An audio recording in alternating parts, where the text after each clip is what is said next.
Hello friends, welcome to the UPSC analyser. तो आज हम 2 अक्टूबर का इंडियन एक्सप्रेस डिस्कस करेंगे। अगर आपको ये वीडियो पसंद आती है देन प्लीज़ लाइक शेयर और चैनल को आप सब्सक्राइब करिए। यहाँ पर फर्स्ट न्यूज़ है, strangulating entire city, you want to come in now, SC on farm protest. तो ये वाली न्यूज़ मैं आपको इसलिए बता रही हूँ ताकि आपकी थोड़ी एनालिसिस हो सके, आप थोड़ी अपनी एनालिटिकल स्किल्स डेवलप कर सकें कि इस जजमेंट से आपको क्या समझ आता है। अब यहाँ पर सुप्रीम कोर्ट ने फार्मर्स के प्रोटेस्ट को लेकर ये बोला है, ये जो फार्मर्स है ये क्या कर रहे हैं, हाईवेज को ब्लॉक कर दे रहे हैं। जब हाईवे को ब्लॉक कर दे रहे हैं तो पूरा सिटी स्ट्रेंगुलेट हो जा रहा है। अब यहाँ पर सुप्रीम कोर्ट में एक पटिशन गई थी कि यहाँ पे जो फार्मर्स हैं वो सत्याग्रह करना चाहते हैं जंतर मंतर पे।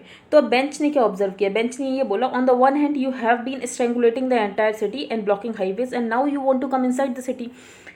The bench include Justice C.T. Ravi Kumar also wondered what was the point in keeping up the protest. अब यहाँ पर जुडिशरी ये बोल रही है कि आप प्रोटेस्ट कर क्यों रहे हो, आपने कोर्ट को अप्रोच कर लिया तो क्या आपको कोर्ट पे भरोसा नहीं है कि कोर्ट आपको सही डिसीजन देगा?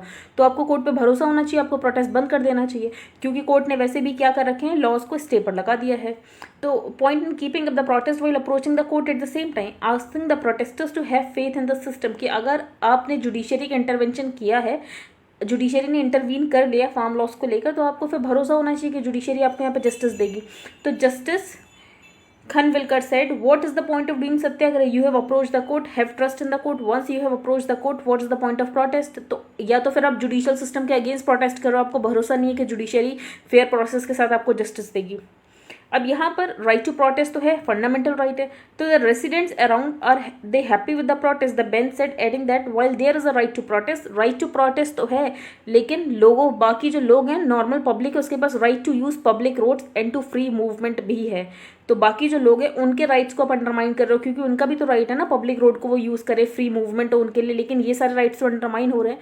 तो इंसान के जो भी फंडामेंटल राइट्स होते हैं, जो भी फंडामेंटल राइट्स लोगों को मिले हुए हैं, वो सब्जेक्ट है कि किसी और के किसी राइट्स अंडरमाइन ना हो।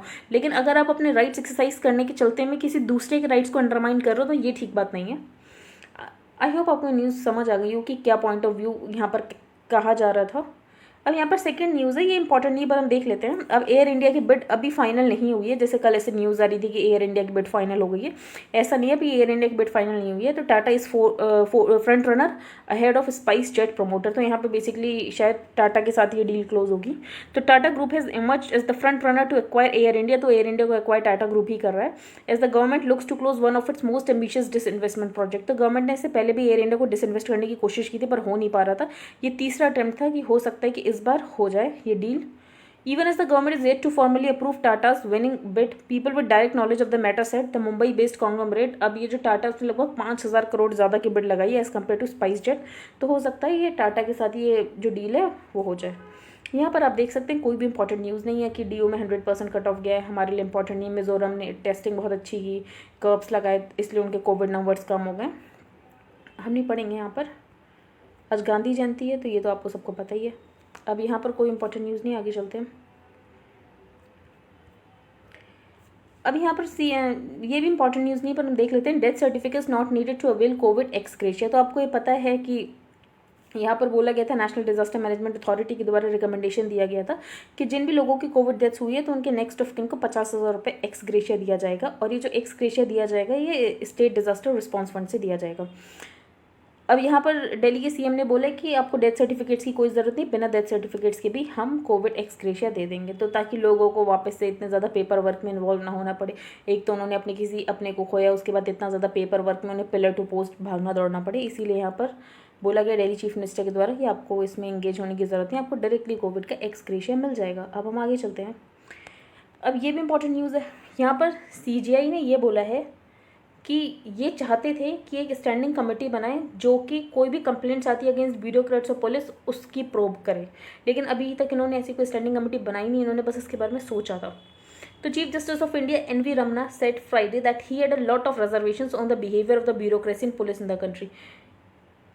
Even at one point of time even thought of forming a committee to examine complaints against them. तो उन्होंने एक बार सोचा भी था कि हम ये कमेटी बनाते हैं जो भी कंप्लेंट्स हैं इनके अगेंस्ट उनको देखने के लिए। तो I have a lot of reservations at the way how the bureaucracy particularly how police officers are behaving in this country. I was at one time thinking of creating a standing committee कि chief justice of high court उसको head करते कि atrocities और जो complaints आती है against the bureaucrats, तो आपको पता है ये ब्यूरोक्रेट्स और ये लोग कैसे बिहेव करते हैं। अभी रिसेंट में तो बहुत ज़्यादा इंसिडेंट्स आ गया। अभी जो मनीष गुप्ता के केस आया, उनकी वाइफ को कैसे जो जिलाधिकारी थे वो बोल रहे थे कि नहीं आपको केस करोगे आपको कितनी दिक्कत हो जाएगी, इतने दिन मुकदमा चलता है, इतना लगता है। फिर हरियाणा का भी वो केस तो मैंने आपको पढ़ाया ही था कि कैसे फार्मर्स के लिए बोला जा रहा था उनके सर फोड़ दो। तो यहाँ पर जो बातें हैं ये सब सीजीआई ने सुनी होंगी, देखी होंगी, और उन्होंने भी सोचा कि हमें एक स्टैंडिंग कमेटी बनाने की ज़रूरत है, क्योंकि बार बार ऐसे केसेस आते हैं जिसमें बोला जाता है कि कैसे एट्रोसिटीज़ और कंप्लेंट्स सारी अगेंस्ट द ब्यूरोक्रेट्स। साथ ही ये वाले केस तो बहुत चल रहे हैं जिसमें पुलिस ऑफिसर्स क्या करते हैं, स्टेट पुलिस मिलकर एक्सटॉर्शन रैकेट चलाते हैं। ठीक है, मुंबई का केस भी है जिसमें एक्सटॉर्शन रैकेट चल रहा था। तो hearing the matter on August 26 the CJ had described incidents of police personnel under one dispensation facing the ire when a different political party assumes office as a disturbing trend. अब यहाँ पर क्या है कि क्या होता है कि जो गवर्नमेंट पावर में होती है तो पुलिस ऑफिसर्स उस गवर्नमेंट के गुणगान करने लगते हैं। ठीक है, जो गवर्नमेंट बोल रही है हम वही करेंगे। ठीक है, फिर जब दूसरी पॉलिटिकल पार्टी आती है वो क्या करती है, उन ऑफिशियल्स के अगेंस्ट फिर एक्शन लेती है, क्योंकि उन्होंने दूसरे वाली जब गवर्नमेंट पावर में थी तो उसको सपोर्ट किया। तो एक डिस्टर्बिंग ट्रेंड सा बन गया, और इसके लिए यहाँ पर सीजीआई ने बोला इसके लिए रिस्पॉन्सिबिलिटी पुलिस ही है। क्यों? पुलिस क्या करती है, जो गवर्नमेंट इन पावर में होती है उसके कहने पर सारे काम करने लगती है। ठीक है, तो he said the police themselves are responsible for this as they carry out the directions of the government in power. तो स्टेट ऑफ अफेयर्स कंट्री में बहुत ज़्यादा सैड है।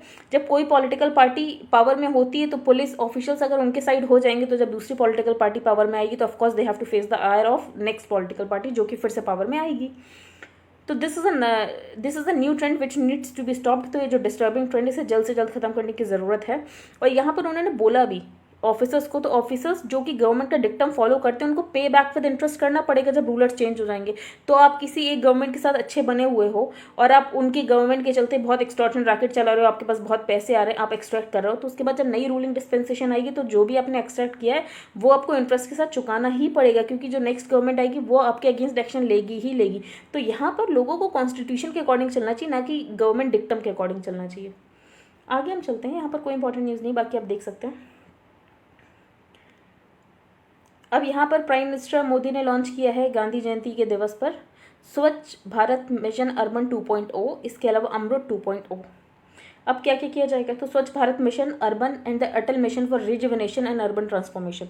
तो स्वच्छ भारत मिशन 2.0 में इंडिया की सिटीज़ को गार्बेज फ्री बनाया जाएगा। तो ये जो माउंटेन बन रखे हैं गार्बेज के वो सब हटाए जाएंगे। और अमृत 2.0 aims at ramping up sewage treatment. तो अमृत 2.0 में सीवेज ट्रीटमेंट को रैम्प अप करना है और वाटर सप्लाई कवरेज देना है 100% हाउस होल्ड को। ठीक है, तो अमृत 2.0 में सीवेज ट्रीटमेंट को अच्छा करना और 100% वाटर सप्लाई देना है। आगे चलते हैं। तो दिस मूवमेंट इन इंडिया, अब यहाँ पर ये जब गार्बेज पूरा साफ किया जाएगा तो उससे ग्रीन जॉब्स क्रिएट होंगे इंडिया में। ठीक है, अब प्राइम मिनिस्टर मोदी ने बताया कि हमने क्लीनिंगनेस में कितने आगे बढ़ चुके हैं। 2014 में लगभग सिर्फ 20% वेस्ट था जो कि प्रोसेस्ड होता था। आज इंडिया में लगभग 70% वेस्ट है जो कि प्रोसेस होता है, और हम जल्दी से 100% तक भी ले जाएंगे। यहाँ पर बाबा साहब की भी बात की गई, तो involving B R Ambedkar, invoking B R Ambedkar, Modi said Baba Saheb considered urban development. तो अर्बन डेवलपमेंट बहुत ही ज़्यादा ज़रूरी है अगर हमें इनइक्वालिटी को एराडिकेट करना है, क्योंकि जो लोग आते हैं गांव से शहरों में काम करने, वो शहरों में उन्हें जॉब तो मिल जाती है लेकिन उनका स्टैंडर्ड ऑफ लिविंग बहुत ज़्यादा ख़राब हो जाता है, क्योंकि उनको स्लम्स में रहना पड़ता है। तो ये सारी चीज़ें दूर होंगी अगर हम अपने जो शहरों में उनको साफ रखेंगे। तो the two missions will improve the life of migrants. तो यहाँ से माइग्रेंट्स की लाइफ बहुत इंप्रूव होगी। और यहाँ पर प्राइम मिनिस्टर मोदी ने स्वनिधि की भी बात की, जिसमें ये जो स्ट्रीट वेंडर्स तो उनको लोन प्रोवाइड किया गया था जब कोविड हुआ था, उसके बाद जब आत्मनिर्भर का पैकेज अनाउंस किया गया था। तो Modi said that they have received loans worth ₹2500 crore by bank so far under the government PM Svanidhi. तो PM street vendors Atmanirbhar Nidhi scheme, और इससे कुछ 7 करोड़ डिजिटल ट्रांजेक्शन हुए हैं। तो आइए आपको समझ आ गया हो क्या है स्वच्छ भारत मिशन अर्बन, इसके अलावा अटल रिजुविनेशन मिशन 2.0। आगे हम चलते हैं। ये ज़्यादा इंपॉर्टेंट न्यूज़ नहीं पर हम देख लेते हैं। यहाँ पर राजनाथ सिंह ने बोली है, डिफेंस मिनिस्टर जो है हमारे राजनाथ सिंह जी, उन्होंने वसुदेव कुटुंबकम की बात की है। तो वसुदेव कुटुंबकम का मतलब ये होता है वर्ड इज़ वन फैमिली। तो आपने एथिक्स में तो पढ़ा ही होगा वसुदेव कुटुंबकम। तो इंडिया इस वाली फिलॉसफी में बिलीव करता है कि वर्ड इज़ वन फैमिली, और हम कभी भी किसी कंट्री को इन्वेट नहीं करते। हमारी कोई ऐसी पॉलिसी नहीं है कि हम किसी कंट्री को इन्वेट करें, लेकिन अगर कोई हमारी इंडियन टेरिटरी को इनक्रोच करने की कोशिश करेगा तो हमारे आर्म्ड फोर्सेस भी उनको बेफिटिंग रिप्लाई देंगे। बाकी यहाँ पे बॉर्डर्स रोड ऑर्गेनाइजेशन की बात की कि बॉर्डर्स रोड ऑर्गेनाइजेशन ने कैसे जो उत्तराखंड स्टेट में कितनी ज़्यादा रोड्स बनाई है, साथ ही इंटरनेशनल बॉर्डर्स में भी काफ़ी ज़्यादा रोड बनाई है। तो बॉर्डर्स रोड ऑर्गेनाइजेशन सिर्फ इंडिया में रोड्स नहीं बनाता, और भी जगह रोड्स बनाता है। आगे ऑर्डिनेंस फैक्ट्री बोर्ड के बारे में तो उस दिन मैंने आपको एक्सप्लेन सेक्शन बहुत अच्छे से डिस्कस किया था कि ऑर्डिनेंस फैक्ट्री बोर्ड क्या है, अभी से क्यों अबॉलिश किया जा रहा है और कौन कौन से PSUs लेकर आए जा रहे हैं। तो ये आई होप आपको पता होगा, फिर से डिस्कस करने का कोई मतलब नहीं, यहाँ पर कोई इंपॉर्टेंट न्यूज़ नहीं है। आगे चलते हैं हम। अब यहाँ पर नमामि गंगे प्रोग्राम का जो मैस्कट है तो चाचा चौधरी रखा गया मैस्कट। तो the centre will use Chacha Chaudhary the popular comic book character for sensitising children and youth, ताकि जो चिल्ड्रन और यूथ है उसके लिए सेंसिटाइज हो सके।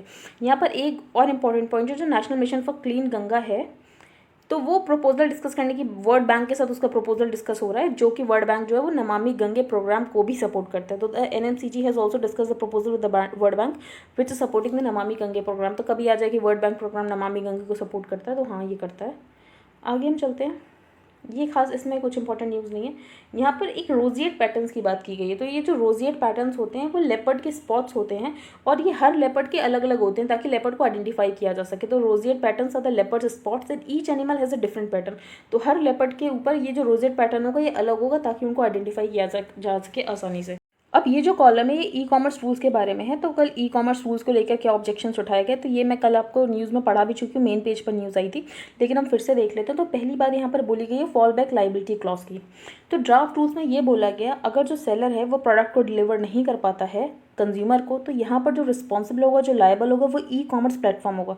तो यहाँ पर ऑब्जेक्शन ये है कि आपने FDI को तो प्रोहिबिट कर रखा है इन्वेंट्री बेस्ड के लिए, आपने FDI को सिर्फ अलाउ कर रखा है मार्केट प्लेस मॉडल के लिए। तो मार्केट प्लेस मॉडल में तो सिर्फ जो ई-कॉमर्स प्लेटफॉर्म है वो बायर और सेलर को कनेक्ट कर रहा है, इससे ज़्यादा तो उसकी कोई जो इन्वेंट्री उसके ऊपर तो कोई कंट्रोल है ही नहीं। यहाँ पर जो ई-कॉमर्स प्लेटफॉर्म है तो आप उसको लाइबल कैसे ठहरा सकते हो अगर सेलर कोई भी प्रोडक्ट कंज्यूमर को डिलीवर नहीं कर पा रहा। तो पहला ऑब्जेक्शन तो ये है। दूसरा ऑब्जेक्शन फ्लैश सेल्स को लेकर है। जो फ्लैश सेल्स हैं उससे कैसे कंज्यूमर की चॉइस लिमिट होती है और उससे क्या प्राइसेस कितने ज़्यादा डिस्टॉर्ट हो रहे हैं, तो ये बहुत अनक्लियर बात है कि फ्लैश सेल्स को बैन करने की क्यों बात कर रहे हो।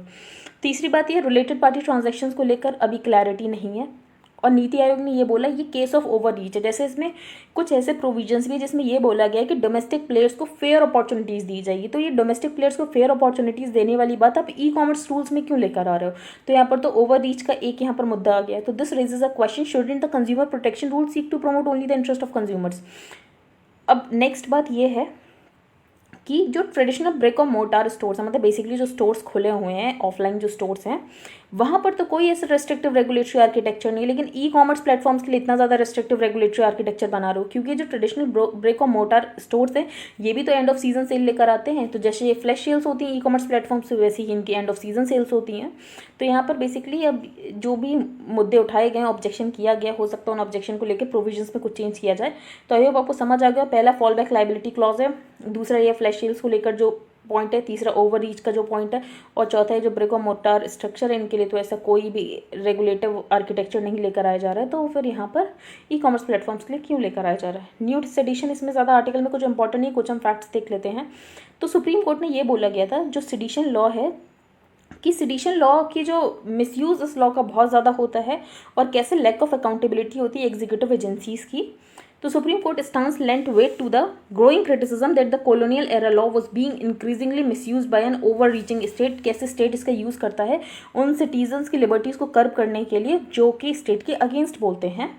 और यहाँ पर NCRB के डेटा से ये भी पता चला है जो कन्विक्शन रेट है वो सेडिशन में बहुत ज़्यादा कम है, लगभग 2% से भी कम कन्विक्शन रेट है। तो यहाँ पर ऐसा लॉ जिसमें आप इतने सारे लोगों को कन्विक्ट कर रहे हो, इतने सारे लोगों को बुक कर रहे हो, लेकिन कन्विक्ट उसमें 2% से भी कम हो रहे हैं, तो एक बार लॉ को रिविजिट करने की ज़रूरत है। आगे चलते हैं। यहाँ पर हम ये आर्टिकल डिस्कस करेंगे। तो इसमें जो बेसिकली बहुत दिनों से डिमांड उठ रही थी कि कास्ट सेंसस होना चाहिए। SC और ST की तो कास्ट एन्यूमरेट की जाती है लेकिन OBC की कास्ट एन्यूमरेट नहीं की जाती। तो यहाँ पर अकॉर्डिंग टू द ऑथर जो कास्ट सेंसस है वो नहीं होना चाहिए। तो हम देख लेते हैं अकॉर्डिंग टू द ऑथर क्यों नहीं होना चाहिए कास्ट सेंसस। तो सबसे पहले ऑथर ने बोला while reporting on caste in a caste ridden society. हम एक तरफ तो कास्ट रिडन सोसाइटी की बात करते हैं कि कास्ट जो है वो खत्म होनी चाहिए, और दूसरी तरफ हम कास्ट को रिपोर्ट करने की बात कर रहे हैं। तो while reporting on caste in a caste ridden society में well be inaccurate on one hand, ठीक है। दूसरी बात जो कास्ट हायरार्की है वो हर रीजन में डिफरेंट होती है, ठीक है। तो ये बहुत इंपॉर्टेंट पॉइंट है, जो कास्ट हायरार्की है वो हर रीजन में डिफरेंट होती है। तो कंपैरेटिव रीडिंग करना एक कॉमन हायरार्की को लेकर बहुत डिफिकल्ट हो जाएगा। तो अगर आप कास्ट एनिमरेशन का डेटा कलेक्ट भी कर लेते हो तो आप उसको एनालाइज नहीं कर पाओगे। तो given the differences in caste hierarchies across various regions of the country, a comparative reading along with generating a common hierarchy may be a challenge। तीसरी बात ये बोला जाता है कि कास्ट लिंक्ड डेप्रीवेशन और adversity may not be as common as occupation. अब ये बोला जाता है कि ये जो फॉर एग्जांपल दलित्स हैं वो ज़्यादा डिप्राइव्ड हैं, ठीक है। तो ऑथर ने बोला जो कास्ट लिंक्ड डेप्रीवेशन है वो इतना कॉमन है जितना ऑक्यूपेशन लिंक्ड प्रेडिकेमेंट्स है। तो यहाँ पर हमें ऑक्यूपेशन लिंक्ड डेप्रीवेशन देखना चाहिए, ना कि कास्ट लिंक्ड डेप्रीवेशन देखना चाहिए। इसके अलावा हम नेक्स्ट पॉइंट देखते हैं। जो अर्बन रेसिडेंट्स हैं वो हमेशा एनोनिमिटी चाहते हैं, वो नहीं अपनी कास्ट रिपोर्ट करना चाहते हैं। तो urban residents need for anonymity can always बाइस द रिपोर्टिंग ऑन कास्ट। तो हो सकता है आप उनका कास्ट एन्यूमरेशन पूछो और वो यहाँ पर क्या करें, बाइसनेस दिखा सकते हैं रिपोर्टिंग में। तो above all recognition and adherence to caste identity is to a large extent shaped by progressive idols. अब यहाँ पर जो कास्ट को खत्म करने की बात की जाती है कि कास्ट का एबॉलिशमेंट होना चाहिए, तो रिकॉग्निशन और जो एडहेरेंस होता है कास्ट आइडेंटिटी का वो बेसिकली इस बात पे डिपेंड करता है कि आइडल्स कितने ज़्यादा प्रोग्रेसिव हैं, कॉस्मोपॉलिटनिज्म है या नहीं, एजुकेशन है या निज्म। क्योंकि फॉर एग्जांपल अगर आप अर्बन सेंटर्स में जाओगे वहाँ पर अगर लोग एजुकेटेड होंगे तो उनके लिए कास्ट इतना मैटर नहीं करती, वो कास्ट पर इतना ध्यान भी नहीं देते। लेकिन अगर आप विलेज में जाओगे या किसी अनएजुकेटेड फैमिली में जाओगे तो वहाँ पर आपको ज़्यादा दिखेगा कि वहाँ पर लोग कास्ट को बहुत ज़्यादा इन्फोर्स करने की कोशिश कर रहे हैं। तो with such complexities associated with diverging cast identity, तो कोई भी इंसान श्योर नहीं हो सकता कि किसी ने अगर कास्ट रिपोर्ट की तो वो एक्यूरेटली रिपोर्ट की है या नहीं की है, कहीं उसके खुद के बाइसेस तो नहीं है। और ऑथर ने बोला अभी तक जो हम सेंसस में डेटा लेते भी थे हमने उसका भी कुछ एनालिसिस करके कुछ कर नहीं लिया है। तो यहाँ पर आप एक और डेटा बेमतलब का ऐड करने का कोई मतलब नहीं है। तो the attributes obtained in the census like age, sex, residence, occupation and religion in themselves have not received adequate exploration. तो हम जो इतना सारे डेटा कलेक्ट करते हैं सेंसस में, एज, सेक्स, रेसिडेंस, ऑक्यूपेशन, तो इसको भी हमने कुछ बहुत ज़्यादा एक्सप्लोर करके इसका कोई यूज़ नहीं कर लिया। तो एक और चीज़ ऐड करने का कोई मतलब नहीं है। और मॉरल इसी बात में होता है कि जो इंसान है वो अपनी एस्क्राइब्ड एट्रीब्यूट से ऊपर बढ़कर अचीव्ड वंस में पहुंचे। तो एस्क्राइब्ड एट्रीब्यूट वो होता है जो कि इंसान को बाई बर्थ मिल जाता है। फॉर एग्जाम्पल वो ब्राह्मण है या फिर शूद्रा है, वैश्य है, जो भी है वो एस्क्राइब्ड आइडेंटिटी है। फॉर एग्जाम्पल आप पढ़कर ब्यूरोक्रेट बने तो ये आपकी अचीव्ड आइडेंटिटी है। तो जो इंसान है उसको आइडेंटिफाई करना चाहिए उसके अचीव्ड आइडेंटिटी से, ना कि उसके एस्क्राइब्ड एट्रीब्यूट से। तो मॉरल इसी बात पे लाई करता है। इन सम सेंसस एनुमरेशन प्रायोरिटी होना चाहिए और साथ ही टेक्नोलॉजी बेस्ड सेंसस होना चाहिए ताकि डेटा की और ज़्यादा एक्यूरेसी रहे। और यहाँ पर कास्ट एनुमरेशन करने की कोई ज़रूरत नहीं है क्योंकि उसका कोई आउटकम नहीं निकलने वाला है। तो beyond the narrow and regressive outlook of the caste count, तो हम कास्ट काउंट से ऊपर उठ के क्या करें, ह्यूमन कैपिटल में कितना ज़्यादा ट्रांसफॉर्मेशन हो रहा है उसकी एनालिसिस करने में ज़्यादा भरोसा रखें। तो आई होप आपको समझ आ गया ऑथर क्यों अगेंस्ट है कि कास्ट एन्यूमरेशन नहीं होना चाहिए। क्यों? क्योंकि हम एक तो कास्ट रिडन सोसाइटी की बात करते हैं, फिर हम दूसरी तरफ बात करते हैं कि हम कास्ट एन्यूमरेट करेंगे। दूसरी बात कि जो अर्बन सोसाइटी होती है वो एनोनिमिटी की बात करती है, तो अगर वो एनोनिमिटी की बात करती है तो हो सकता है वो कास्ट रिपोर्टिंग में बाइसनेस करे। तीसरी बात, हमने इतना सारा डेटा कलेक्ट किया लेकिन उसके बाद भी हमने उसका कोई यूज़ तो अभी तक किया नहीं, तो एक और डेटा कलेक्ट करने का कोई मतलब नहीं है। और चौथी बात ये, जो एस्क्राइब्ड आइडेंटिटी है हम उसको ज़्यादा फोकस ना करके किसको फोकस करें, अचीव्ड आइडेंटिटी जो कि इंसान ने अचीव की है over the process of socialisation. और लास्ट बात ये, जो कास्ट हायरार्की होती है वो डिफरेंट होती है हर रीजन में, तो एक कॉमन हायरार्की से कंपेयर करना बहुत ज़्यादा डिफिकल्ट हो जाएगा। हम आगे चलते हैं। ये आर्टिकल एग्जाम पर्पज से तो बिल्कुल भी इंपॉर्टेंट नहीं है पर हम देख लेते हैं। तो यहाँ पर सबसे पहले ऑथर ने खादी के बारे में बात की है कि खादी को कैसे प्रमोट करना है। तो जेन्यून खादी और khaddar is woven from short staple organically grown cotton. और जो जेन्यून खादी होती है उससे जो कपड़े बनते हैं बहुत अनइवन होते हैं क्योंकि जो कॉटन बॉल्स होती हैं वही इवन नहीं होती। तो cotton balls are not all pure white in every region. तो कॉटन बॉल्स कहीं प्योर वाइट होती है कहीं नहीं होती, तो इसलिए आपको खद्दर की जो कोई भी टेक्सटाइल मिलेगी वो थोड़े अलग अलग टाइप की मिलेगी। अब ऑथर ने बोला जो फैब्रिक्स आज खादी के नाम पर बनते हैं वो कुछ नहीं है, वो सिर्फ स्पिन ऑफ्स हैं, तो are modified spin off that look more like handloom fabric. तो वो सिर्फ लगते हैं पर ऐसे हैं नहीं। अब khadi and village industries commission जो कि एमएसएमई के अंदर आती है, ये बहुत ज़्यादा क्या कर रही है, जो खादी बेस्ड कपड़े हैं उनका कॉर्पोरेटाइजेशन करिए। अब कैसे करिए, यहाँ पर बेसिकली इन्होंने एक क्लियर पॉलिसी अपनी बता दी है केवीआईसी ने कि कोई भी खादी का प्रोडक्ट बिकेगा तो उसके ऊपर खादी प्रोडक्ट की मार्किंग होगी। तो by any person institution is khadi और khadi product in any form of the khadi mark tag issued by KVIC is missing. तो केवीआईसी का उसके ऊपर टैग होना चाहिए खादी प्रोडक्ट का, तभी वो खादी के नाम से बिक सकता है। तो यहाँ पर क्या हो रहा है, जो ट्रेड का स्कोप है वो कम किया जा रहा है क्योंकि सर्टिफिकेशन लेने के लिए वो 50,000 रुपये लगते हैं। तो there are so many restrictions that most producers have no incentive and many small bodies are unable to pay ₹50,000 for certification. अब यहाँ पर केवीआईसी का हो सकता है कि अच्छा एजेंडा, वो चाहते हैं कि लोगों को सही खादी मिले, हैंड वूवन खादी मिले, तो यहाँ पर उनका तो अच्छा इंटेंशन है लेकिन इसकी वजह से रेस्ट्रिक्शंस बहुत ज़्यादा क्रिएट हो रहे हैं। आगे हम चलते हैं। बट टुडे केवीआईसी, अब यहाँ पर ऑथर ने बोला जो केवीआईसी उसकी केवीआईसी की हिपोक्रेसी भी देखती है। अब केवीआईसी की हिपोक्रेसी ऐसी देखती है, जो केवीआईसी की खुद की वेबसाइट है उस पर उन्होंने जो कैटलॉग लगा रखा है वो non hand spun silk printed saris का लगा रखा है, पॉलिस्टर फैब्रिक्स का लगा रखा है। ऑथर ने बोला ठीक है, केवीआईसी ये बोलेगी कि ठीक है उसके अंदर तो विलेज इंडस्ट्रीज भी आती है, सिर्फ खादी तो नहीं आता है, तो ग्रामीण उद्योग, but how do they get the khadi brand level when they are not khaddar. तो अगर वो खादी ब्रांड लेवल को कैसे यूज़ कर सकते हैं जब वो खद्दर है ही नहीं, खद्दर भी एक्चुअली खादी ही होता है। तो जो आइडिया था खादी का गांधी जी का, वो ये चाहते थे कि हर कोई इंसान जो है इंडिया का वो खादी को वेयर करे, फ्रीली और प्राउडली वेयर करे, लेकिन गांधी ये नहीं चाहते थे कि एक खादी सेक्टर के लिए भी एक पुलिस स्टेट जैसा बिल्ड हो जाए जिसमें एक्ट्स और रूल्स हों, जिसमें लोग अपना खादी का व्यापार भी आसानी से ना कर सकें। तो ज़्यादा हमारे लिए इंपॉर्टेंट आर्टिकल था नहीं, हम कहीं ये भी हमारे लिए इंपॉर्टेंट नहीं है। अब हम ये आर्टिकल डिस्कस करते हैं, जर्नी टू रिकवरी। इसमें भी कुछ इंपॉर्टेंट पॉइंट नहीं, हम कैसे 5 ट्रिलियन इकॉनमी के ऊपर जा रहे हैं, उसके बाद पे कैसे चल रहे हैं। तो सबसे पहले यहाँ पर अमृतकाल बताया गया। तो अमृतकाल कौन सा है, 75 ईयर्स ऑफ इंडियन इंडिपेंडेंस हो जाएंगे तो उसके आगे के जो 25 साल है उसको अमृतकाल बोला गया है। तो prime minister Modi's vision of redefining India in the next 25 years, मतलब इंडिया 75 से 100 साल के बीच में कैसा होना चाहिए उसके बारे में बात की है। तो हम उसके बाद क्या करेंगे जब इंडिया 75 साल का हो जाएगा, इंडिपेंडेंस को 75 साल हो जाएंगे। तो गोल अमृतकाल का ये है कि हम नए ऊंचाइयों पर पहुंचेंगे प्रॉस्पेरिटी की, एक ऐसा इंडिया बनाएंगे जहाँ पर जो क्वालिटी ऑफ फैसिलिटीज़ है वो विलेज और सिटी को डिवाइड नहीं करेगा। तो हर जगह आप भले शहर में रहते हो, आपको गांव में रहते हो, इक्वल लेवल ऑफ फैसिलिटीज़ आपको मिलेगी। एक ऐसा इंडिया बनाना है जहाँ पर जो गवर्नमेंट है वो लोगों की लाइफ में बहुत ज़्यादा कम इंटरफेरेंस करे, तो लोगों की ज़िंदगियों में वो इंटरफेयर ना करे, और ऐसा मॉडर्न इंफ्रास्ट्रक्चर इंडिया को देना है। अब वर्ल्ड एक्सपो 2020 हो रहा दुबई में, तो आपने देखा ही होगा, उसकी पिक्चर्स तो देखी ही होंगी। तो वर्ल्ड एक्सपो 2020 हो रहा दुबई में, जो कि लार्जेस्ट कमिंग टुगेदर है ग्लोबल कम्युनिटी का। तो इंडिया का भी पवेलियन है एक्सपो 2020 में, और इंडिया की वहाँ से जो इंडिया का पवेलियन है उससे ये दिखता है कि रिसर्जेंट न्यू इंडिया कितनी अपॉर्चुनिटीज़ वर्ल्ड को ऑफर कर सकता है। और गवर्नमेंट ने क्या क्या रिफॉर्म्स किए, तो जीएसटी में रिफॉर्म किया है, रियल एस्टेट रेगुलेटरी अथॉरिटी में रिफॉर्म किया है, लेबर लॉज में रिफॉर्म किया है, और प्रोडक्शन लिंक्ड इंसेंटिव स्कीम्स भी लेकर आए हैं। तो इंडिया बन रहा है ग्लोबल इकोनॉमिक हब। तो इंडिया पाथ पे है अपने कि कैसे जीडीपी ग्रोथ कर सकता है, जो कि 5 ट्रिलियन इकॉनमी की तरफ हमें ले जाए। तो $5 ट्रिलियन इकॉनमी हम जल्द से जल्द बन सकते हैं।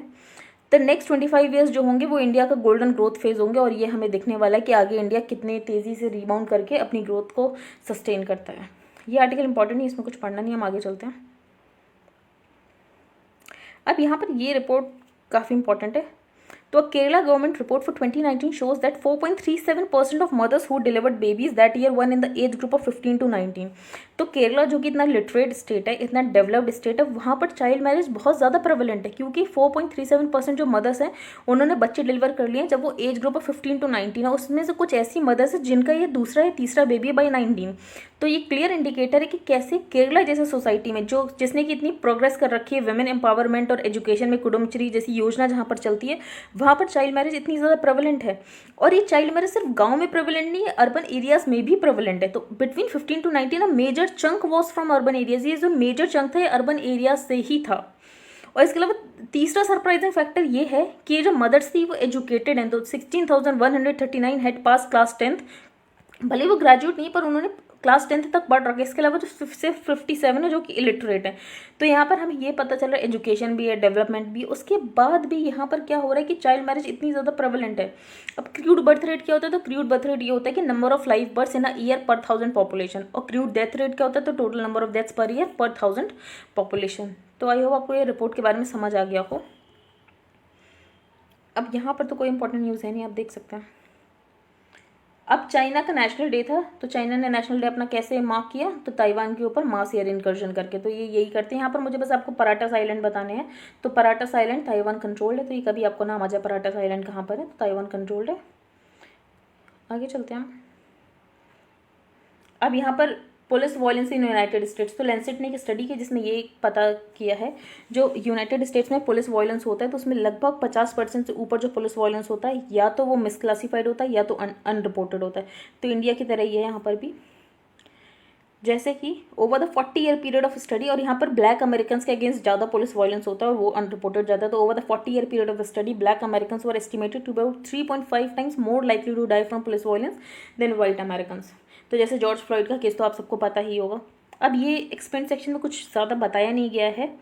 यहाँ पर एक डैम की बात की गई, थीन डैम। ये कहाँ पर है, तो पंजाब में है। तो बिगेस्ट डेफिशिएंसी वहाँ पर अभी भी रिजर्वायर में बिगेस्ट डेफिशिएंसी है और जो लेवल ऑप्टिमम लेवल उस तक नहीं पहुँच पाया। तो थीन डैम ये आपको पता होना चाहिए। ये आर्टिकल हम डिस्कस नहीं करेंगे, ये बिल्कुल भी इंपॉर्टेंट नहीं पैडी का प्रोक्योरमेंट को लेकर। अब यहाँ पर वही वर्ल्ड एक्सपो 2020। तो इंडिया का पवेलियन, जैसे कि आप फोटो देख सकते हैं, इंडिया का पवेलियन है। तो the India pavilion at Expo 2020 Dubai on Friday. तो प्राइम मिनिस्टर ने ऑनलाइन जो एक्सपो है उसमें कुछ अपनी बातें बोली, जैसे कि उन्होंने बोला हिस्टोरिक एक्सपो है क्योंकि फर्स्ट है जो कि मिडिल ईस्ट में हो रहा है। थीम क्या है इंडिया का पवेलियन का? तो थीम है ओपननेस, अपॉर्चुनिटी एंड ग्रोथ। इसके अलावा इंडिया ने यही वर्ल्ड कम्युनिटी को बोला कि इंडिया में आओ, इन्वेस्ट करो। तो UAE also has a huge Indian diaspora, has a huge market for products like textiles, gems. अब यहाँ पर एक और डेटा दिया गया है, जो इंडिया और यूएई का ट्रेड है वो $60 बिलियन का है, और यूएई इंडिया का थर्ड लार्जेस्ट ट्रेडिंग पार्टनर है और second largest export destination after US. तो ये आपको पता होना चाहिए। बाकी यहाँ पर पीएमआई के बारे में बोला गया है, जो परचेजिंग मैनेजर्स इंडेक्स है वो 50 से ऊपर है, तो मतलब 52.3 है, तो मतलब एक्सपेंशन देखने को मिला। अगर 50 से कम होता है तो कॉन्ट्रैक्शन होता है। आई होप आपको आज का न्यूज़पेपर समझ आए। If you like the video then please like, share and subscribe. Thank you and have a nice day.